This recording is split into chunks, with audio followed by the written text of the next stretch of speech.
আসসালামু আলাইকুম। ছোট্ট বন্ধুরা, সবাই কেমন আছো? আমিও আলহামদুলিল্লাহ খুব ভালো আছি। আমি চলে এসেছি তোমাদের কাছে আরেকটি নতুন পাঠ নিয়ে। আশা করি এই পাঠটি তোমাদের খুব ভালো লাগবে।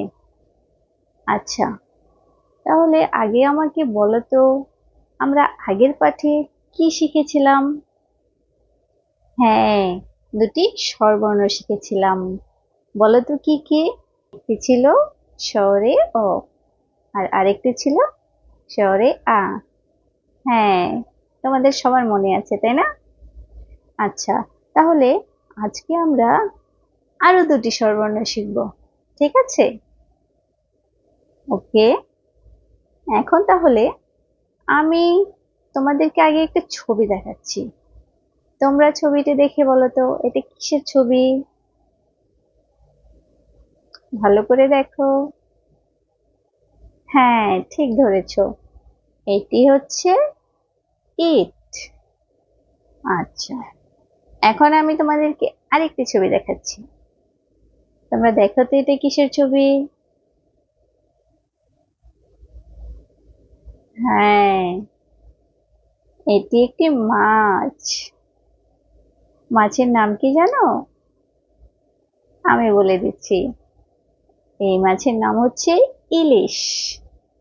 আচ্ছা, প্রথম ছবিটি কি ছিল? হ্যাঁ, প্রথম ছবিটি ছিল ইট। আর দ্বিতীয়টির নাম কি? দ্বিতীয়টি হচ্ছে ইলিশ। ওকে। আচ্ছা, তাহলে আমরা এখন এই শব্দ দুটি কয়েকবার বলবো। ঠিক আছে? তোমরা আমার সাথে সাথে বলো, ইট, ইলিশ। ই ট, ইট। ই, ই লি শ, ইলিশ। ই। আচ্ছা, আবার বলো, ই ট, ইট। আবার ই লি শ, ইলিশ। হ্যাঁ, এখন তোমরা কি বলতে পারো এই ই দিয়ে আর কিছু কি উচ্চারিত হয়? হ্যাঁ, একটু ভেবে দেখো। যদি তোমরা কিছু খুঁজে পাও তাহলে আমাকে কমেন্ট করে জানাবে। ঠিক আছে? আচ্ছা, তাহলে এখন এই দুটো শব্দের মধ্যে তোমরা কি মিল খুঁজে পাচ্ছ বলো তো? হ্যাঁ, ঠিক ধরেছো। দুটো শব্দের শুরুতেই ই রয়েছে তাই না? এই ইটি হচ্ছে একটি স্বরবর্ণ। এর নাম হচ্ছে হ্রস্ব ই। আবার বলছি, এটা হচ্ছে হ্রস্ব ই। হ্যাঁ, তোমরাও আমার সাথে সাথে বলো, হ্রস্ব ই। ঠিক আছে? এখন আমরা কয়েকবার এটি পড়বো। ঠিক আছে? বলো, হ্রস্ব ই। আবার বলো, হ্রস্ব ই। আরেকবার বলো, হ্রস্ব ই। আচ্ছা, এখন তাহলে তোমরা নিজে নিজে বলতে পারবে তো? বলো তো কি? হ্যাঁ, হ্রস্ব ই। ভালো করে দেখে নাও হ্রস্ব ইটা দেখতে কেমন। আচ্ছা, তাহলে এখন আমরা হ্রস্ব ই শিখে গেলাম। এখন তাহলে আমি তোমাদেরকে আরেকটা ছবি দেখাচ্ছি। ছবিটি দেখে বলো তো এটি কিসের ছবি?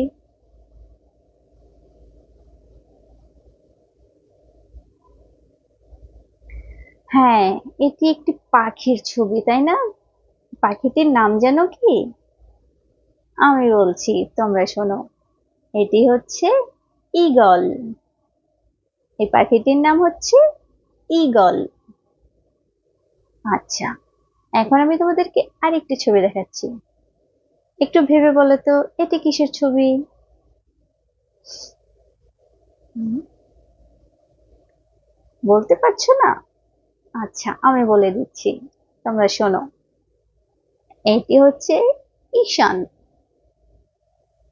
হ্যাঁ, আবার বলছি, এই ছবিটির নাম হচ্ছে ঈশান। ঈশান মানে কি তোমরা জানো?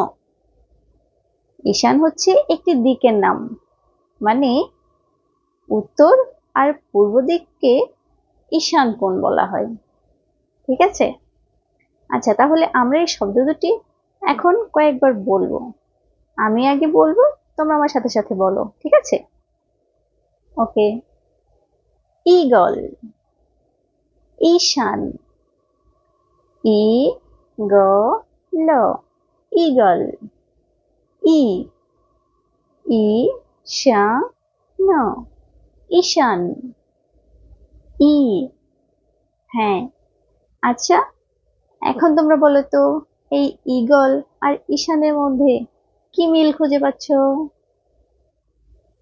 হ্যাঁ, দুটো শব্দেরই শুরুতে ই রয়েছে, তাই না? হ্যাঁ, এই ইটা হচ্ছে আরেকটি স্বরবর্ণ। ঠিক আছে? ভালো করে দেখে নাও। হ্যাঁ, এর নাম হচ্ছে দীর্ঘ ই। আমি আবার বলছি, দীর্ঘ ই। হ্যাঁ, আগের বর্ণটি কি ছিল বলতো? হ্রস্ব ই। আর এই বর্ণটি কি? দীর্ঘ ই। এখন তোমরা হয়তো ভাবছো দুটো বর্ণই ই দিয়ে, তাই না? মানে দুটো বর্ণের উচ্চারণই একই রকম, কিন্তু দুটোর মধ্যে পার্থক্যটা কি? একটা হচ্ছে হ্রস্ব, মানে ছোট ই, আরেকটা হচ্ছে দীর্ঘ, মানে বড় ই। ঠিক আছে? তাহলে হ্রস্ব ই দিয়ে কি কি হয় আমাদের মনে আছে? হ্যাঁ, একটি হচ্ছে ইট, আরেকটি হচ্ছে ইলিশ। আর দীর্ঘ ই দিয়ে কি কি হয় মনে আছে তো? হ্যাঁ, একটি হচ্ছে ঈগল, আরেকটি ঈশান। এখন এই ই দিয়ে যদি তোমরা আরো কোনো শব্দ খুঁজে পাও, তাহলে তাই না আমাকে অবশ্যই। আচ্ছা, এখন তোমরাও ভেবে দেখবে আর কি কি হয়। ঠিক আছে? এখন আমরা এই বর্ণ দুটো কয়েকবার পড়ব। ঠিক আছে? তোমরা আমার সাথে সাথে বলো, হ্রস্ব ই, দীর্ঘ ই। আবার বলো, হ্রস্ব ই, দীর্ঘ ই। আবার বলো, হ্রস্ব ই, দীর্ঘ ই। আচ্ছা, তাহলে আমরা এই বর্ণ দুটো পড়তে শিখে গেছি, তাই না? তোমরা ভালো করে দেখে নাও বর্ণ দুটো কেমন। হ্যাঁ, তাহলে এখন আমরা দেখব বর্ণ দুটো কিভাবে লিখতে হয়। ঠিক আছে? তাহলে চলো দেখে নেই। ছোট্ট বন্ধুরা, আমরা এতক্ষণ যে বর্ণ দুটো শিখলাম, দেখো আমি বোর্ডে সে বর্ণ দুটোর বিন্দু বিন্দু করে নকশা তৈরি করে রেখেছি। এখন আমরা এই বর্ণগুলো যোগ করে এই হ্রস্ব ই এবং দীর্ঘ ই লেখা শিখব। ঠিক আছে? আমি যেভাবে দেখাচ্ছি তোমরা বাড়িতে ঠিক সেইভাবেই প্র্যাকটিস করবে। ঠিক আছে? আচ্ছা, এখন তাহলে দেখে নাও। প্রথমে কি? হ্রস্ব ই। ঠিক আছে? প্রথমে আমরা এখান থেকে লেখাটা শুরু করব, এই বিন্দুগুলো যোগ করে। দেখে নাও। হ্যাঁ, এভাবে ঘুরিয়ে নিব, ঘুরিয়ে আবার নিচের দিকে নিয়ে আসবো বিন্দুগুলো যোগ করতে করতে। তারপর দেখো উপরে যে মাত্রাটা আছে এই বিন্দুগুলো যোগ করে দিব, যোগ করলে মাত্রাটা হয়ে যাবে।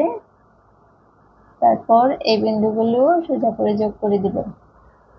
বলো তো এটা কি হয়েছে? হ্যাঁ, হ্রস্ব ই।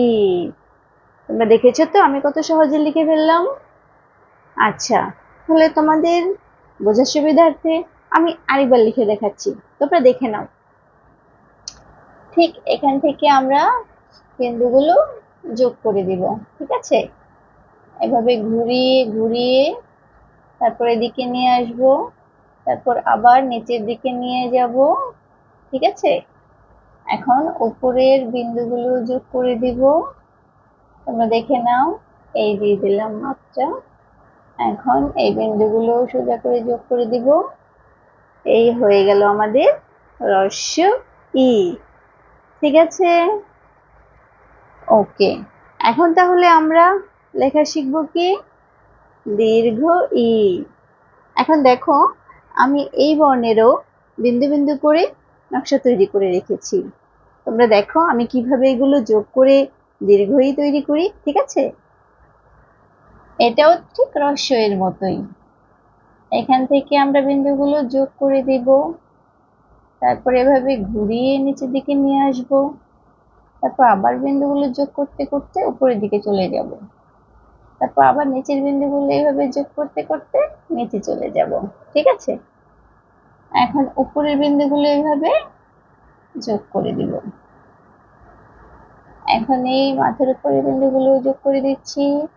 এই হয়ে গেল আমাদের দীর্ঘ ই। তোমরা দেখেছো কত সহজে আমি লিখে ফেললাম। আচ্ছা, আমার এখানে আরেকটি নকশা আছে, আমি এটাও তোমাদেরকে করে দেখাচ্ছি, তোমরা দেখে নাও। এই দেখো, এখান থেকে শুরু করে আমি বিন্দুগুলো যোগ করে দিচ্ছি, আবার উপরে নিয়ে যাচ্ছি, আবার নিচের দিকে নিয়ে যাচ্ছি, আবার এই উপরের বিন্দুগুলো যোগ করে দিচ্ছি। এখন মাথার বিন্দুগুলো যোগ করে দিলেই হয়ে যাবে আমাদের দীর্ঘ ই। ঠিক আছে, তোমরা বুঝতে পেরেছো তো? হ্যাঁ, তোমরা যদি বাসায় এভাবে প্র্যাকটিস করো তাহলে তোমরা খুব সহজেই এই বর্ণগুলো লেখা শিখে যাবে। তাহলে আমরা ভিডিও শেষ করার আগে আরেকবার পড়ে নিচ্ছি। ঠিক আছে, তোমরা আমার সাথে সাথে বলো, হ্রস্ব ই। এটা কি? হ্রস্ব ই। এটা কি? হ্রস্ব ই। এবার এটা বলো, দীর্ঘ ই। আবার বলো, দীর্ঘ ই। এখন এটা কি? দীর্ঘ ই। আচ্ছা, তাহলে আমাদের হ্রস্ব ই আর দীর্ঘ ই পড়া এবং লেখা দুটোই হয়ে গেল, তাই না? তাহলে আমি আশা করি আমাদের আর এ দুটো বর্ণ পড়তে এবং লিখতে আর কোনো সমস্যা হবে না। যদি হয় তাহলে আমাকে জানাবে, আমি আরেকটা পার্ট দিব এদের উপর। ঠিক আছে, আজ তাহলে এ পর্যন্তই। সবাই ভালো থাকো। আল্লাহ হাফেজ।